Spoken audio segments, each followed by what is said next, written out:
sheeko waxa loo baahan yahay madaxweynaha kule asuu sibuu rabay kule sidoo rabana way u socoweysay marka waxaan dhihi karnaa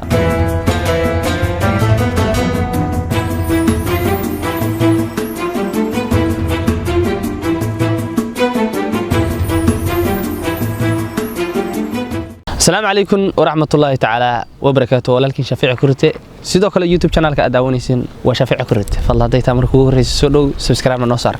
maanta iyo muuqaal cusub sorry dhamaantaan horta waa ogtiin bariyahan dambe waa mashquulay bisha Ramadaan iyo hawlo kale ayaan isaga jirnay sidoo kale maanta bishu waxay maraysaa 20 sano ogtihiinba waxa haray 10kii dambe waxaan filahayaa dhamaantiinaba ina hab wanaagsan hab ajri xasanaad ku jira oo wada faa'iideysan doontaan tobankan waa tobankii dambe ugu dambeeyay waana loo baahan yahay mar walba in ajirkeedii xasanaadkeeda aqaadati raalahaada hadii aan ka qasay okay maantay waxa muuqaalka u sii weyn ma wado laakiin waxaan rabaa inaan ka hadlo hal iyo labo aan ka dhaho doorashada ka jirta Soomaaliya iyo habka qaldan waxa waaye uga socoto horta ma rabo siyaasad iyo waxyaalo kale inaan ka hadlo laakiin waxaan rabaa in halkan kala qaybsado bulshooyinka Soomaaliyeed mar walba isku qeexay ama qaxay dhibaatadooda iyo wuxuu la qaybsado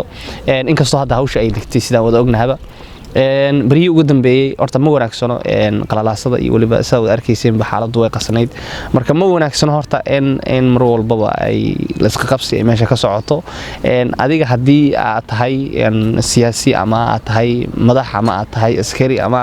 dalku maanta wuxuu kaaga baahan yahay ina ilaaliso jiilka iyo waliba ubadka hadda soo baxay waa waxyaalaha lagaga baahan yahay ina mar walba aad ilaaliso adiga hadii ilmahaaga wadanka shaqo ku jiraan ama awlaad waxa waaye laakiin ka fakir dalka anaga dhalinyaranahay maxaa dalka u qaban karnaa maxaa u sameyn karnaa dalka maanta runtii aad aan u xumaado marka arko hooyo Soomaaliyeed oo qaxayso aaba Soomaaliyeed oo haddana leeyahay madaxdii ayaa sabab ah madaxdu dalku waa kuwa lagu talagalay inay maanta ay ilaaliyaan dalka iyo waliba waxa waaye dimuqraadiga iyo waliba qarannimada ma sha Allah madaxweynuhu kii ugu dambeeyay hadalladii ugu dambeeyay uu jeediyay waxa kamid ahaa inuu dhahay sheeg waxaan u talansanayaa dalka iyo dadkaba siyaasad iyo waxyaalo la mid ah oo wax dhamaanayo laakiin qaranka iyo waliba dalka iyo dadkuba ma ahan wax dhamaanayo wax joogto ah loo baahan yahay mar walbana in waxa waa la ilaaliyo aad baan u mahadsantihiin taasna waxa waaye waa runtii waa kalma aan ka helay waa sheeko waxa waa loo baahan yahay madaxweynaha kule asuu sibuu rabay kule sidoo rabana way u socoweysay marka waxaan dhihi karnaa mar walba anaga wax dalka iyo dadka wax tarhaya ayaan anfacayo aad baan u mahadsantihiin ma ilaahan mana iga ahan inaan madaxweynaha cambaareynayo dalkeena waxa waa madaxweynaheena oo jeclahay Soomaaliyeed laakiin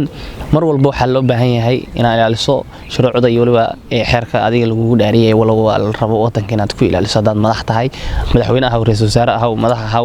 برلمان أو وحرت هاو مركا مرول بابا وحواي وحلو بهنيا إن تستور كيولي بعد إلى لسه حركة دقن كيولي بقى محلي شري دقن وحيلها مرول بقضاء بضم ماشي يلا أدود مع سنتين هبكون أحسن فيديو وبقتين تعمر كلا سؤال عفتو أنا بريو دمبي وحياها سيجمع مشهور سنة سيد أركيسين هذا فن بقاطقات هو قلي رالله هذا ومشغولي سيد خلته بيش رمضان كل وسيء جب كل وحى كم سون وها من وصف فضله إيدي وحوا إن شاء الله لما أنتينا وحلنا رجيدنا أنا هب في الحل بش يبروا كشرتنا أخوذ عيدنا طبعا كان ناس نظيف كوضة لما يصدقنا وطبعا كودن بيا شركة حسنات ودن بيا ولا جربي أدود ما هسنتي لما أنتينا غيرت ملو بيشوكتين تنال كذا ضروري شوكين فضلا سولو سبسكرايب نوصل هداتكم عايز فيديو أنا كاره اللي قلنا أدود ما هسنتين في القرآن أول بقى حوا ولا ما ست فيديو واتكم ما هسنتي أنت كل ما إن فيديو كان فيديو حاجة حين كتير السلام عليكم ورحمة الله تعالى وبركاته.